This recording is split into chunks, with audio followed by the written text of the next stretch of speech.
को ये बताइए, जी, मैंने काफ़ी टाइम से देखा है कि कुछ लोग क्या है बिज़नेस करते हैं और कुछ जॉब करते हैं। लेकिन जो बिज़नेस वाले होते हैं वो काफ़ी टाइम तो लेते हैं लेकिन वो ग्रो कर जाते हैं।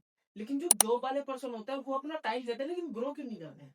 उनका मेनली रीज़न ये होता है क्योंकि जो जॉब करते हैं ना, उनके अंदर एक पर्सनैलिटी ये बन जाती है कि दैट इज़ इनफ, कि मेरी लाइफ़ क्या है, इनफ है। मेरी लाइफ़ बिल्कुल कंप्लीट है कि सामने वाले के सामने मैं प्रेज़ेंट हुआ, मेरी सैलरी 20,000 है, दैट्स इट।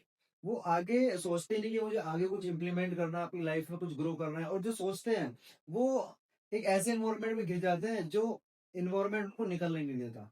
जैसे एग्ज़ाम्पल के लिए, जैसे मैं कभी-कभी किसी कंपनी में जाता था, किन्हीं भी एम्प्लॉयी को डिसिप्लिन सिखाने के लिए, अपना जो स्ट्रैटेजी आगे अपने वर्क को कैसे बढ़ाना है, अपनी सैलरी को कैसे इंक्रीज़ करना है, तो कुछ एम्प्लॉयी तो उस पे ध्यान देते थे।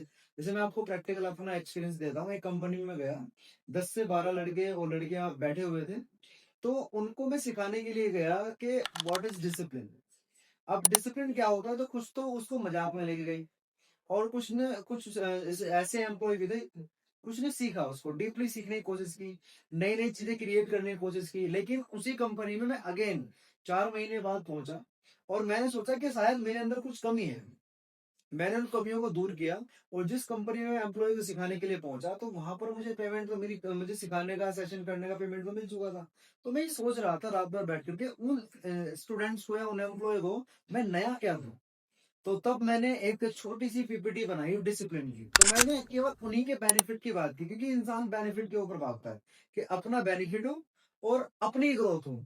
सामने वाले की ग्रोथ नहीं देखता, वो अपना बेनिफिट देखता है। तो मैंने उस पीपीटी के अंदर उन्हीं के बेनिफिट डाल दिए। जैसे एग्ज़ाम्पल के लिए मैंने इनसे पूछा, क्लास में बताया था मैंने अपने स्टूडेंट्स को ये, कि हर इंसान ग्रोथ के ऊपर भागता है, अपने लिए भागता है। तो मैंने उनसे बोला कि आपकी सैलरी कितनी है? तो एक बच्ची थी वहाँ पर, स्टूडेंट मतलब एम्प्लॉयी थी, मेरे लिए तो स्टूडेंट ही सब। तो उन्होंने बोला कि सर मेरी सैलरी 25,000 है। तो मैंने उनको बोला कि आप इन सैलरी को इंक्रीज करना चाहते हैं, इसको अपनी।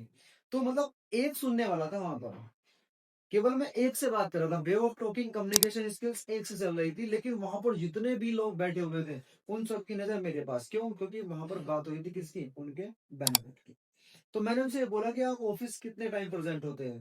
तो उन्होंने बोला कि सर 9:15 पे प्रेजेंट होते हैं, लेकिन ऑफिस का टाइम 9 बजे है। मैं बोला हूँ कि आने वाले 40 दिन तक क्या आप अपने जो ऑफिस है उस ऑफिस में 8:55 पे आ सकते हैं? उसने बोला कि यस सर आ सकते हैं। मैंने बोला कि अगर आने वाले 40 दिन तक आप अपने ऑफिस में 8:55 पर आएंगे, तो मैं आपको गारंटी देता हूँ कि आपकी सैलरी 100% ग्रो होगी। अब मतलब कि उन्हें ये लगा कि यहाँ पे मेरे बेनिफिट की बात हुई है, ओनली 40 दिन तक मुझे इस चीज को फॉलो करने को कहा जा रहा है, जब तक कि लॉ ऑफ अट्रैक्शन और जहां तक की बुक्स मैंने पढ़ी वो ये बोलती है कि कोई भी नई हैबिट डेवलप करने के लिए आपको केवल और केवल 40 दिन का समय लगता है। तो अगर उनको 40 दिन के अंदर ये नई हैबिट डेवलप करने के काम आ रही है, तो वो आने वाले टाइम में किस चीज को टाइम देगी? Value of time. और जिसने टाइम को वैल्यू दी, वो इंसान 100% ग्रो होगा, सक्सेस भी हो जाए। सक्सेस की वजह। तो कहने का मतलब ये है कि मान लीजिए अगर वो अपने आप को टाइम दे रहा है और वो पूरी मेहनत लगा रहा है तो आने वाले टाइम में वो अपने आप को सक्सेस कर देगा। बिल्कुल कर देगा, क्योंकि मैंने दूसरा पॉइंट इनको ये बताया कि आप लंच किस टाइम करते हैं? तो उन्होंने बोला कि सर लंच करने का हमारा टाइम है 1 बजे। मैंने बोला कि जितने भी आप एम्प्लॉय कंपनी में काम करते हैं, इस शिफ्ट में काम करते हैं, 10 से 15 लोग काम करते हैं, तो आप लंच अलग अलग करते हो या एक साथ करते हो? तो उसने बोला कि सर 2 अलग बैठ जाते हैं, 4 अलग बैठ जाते हैं, 2 रूफ पर चले जाते हैं। मैंने उनको बोला कि मतलब मेरा मोटिव था उनको नया सिखाना है। तो मैंने बोला कि अगर आप एक साथ बैठ के लंच करेंगे तो कितना अच्छा लगेगा। जो कोई भूखा होगा आपके पूरी पूरी कैबिन में, उसको खाने को मिल जाएगा और नई-नई चीज़ों का स्वाद लेने के लिए मिल जाएगा। मैं उनको ये नहीं सिखा रहा था कि सबको एक साथ बैठना है, मैं उनको सिखा रहा था क्या? Interactive team work. अगर वो टीम वर्क पे ध्यान देंगे, तो हो सकता है वो अपने साथ-साथ अपने स्टाफ वाले की भी तरक्की पे ले जाए। लेकिन आज की डेट में क्या हो रहा है? सब लोग अपने-अपने लिए भाग रहे हैं। लेकिन अगर वो एक साथ बैठ के काम करेंगे, तो उनके 100% ग्रो भी होगा। तो कहने का मतलब ये है कि एक्चुअली अगर हमको ग्रो भी करना है तो उसके लिए हमें टीम वर्क के साथ भी जुड़ा रहना होगा ताकि अगर हम ग्रो हो रहे हैं तो साथ में हमारी टीम भी ग्रो हो। बिल्कुल, ये तो पार्ट है लाइफ का। अगर लाइफ में कुछ लोग ग्रो करना चाहते हैं, तो आपकी रिस्पॉन्सिबिलिटी बनती है कि उस ग्रुप को थोड़ा मोटिवेट करे। अगर आप सीनियर है तो मोटिवेट कर उनको सिखाए। लेकिन हर कोई इंसान क्या करता है, जो जूनियर लोग होते हैं उनको दबाने का काम करता है, जबकि एक नेगेटिव पॉइंट होता है, क्योंकि समाज में जाकर के वही इंसान एक दिन डिप्रेशन में चला जाता है अपने आप से, क्योंकि वो किसी के घरों के किसी को सिखाने के लिए वो जिया ही नहीं, आज तो वो केवल अपने लिए जी रहा है।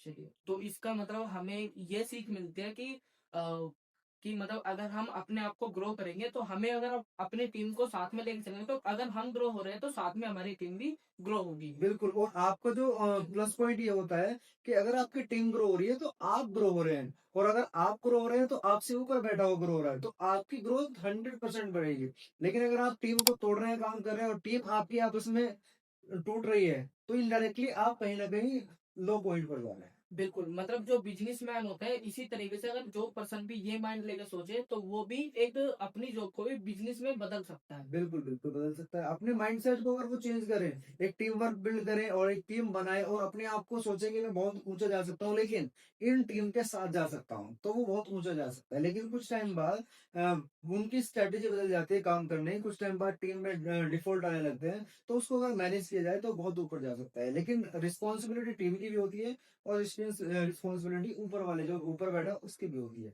सभी को मैनेज करना। बिल्कुल। बहुत बहुत थैंक यू सो मच।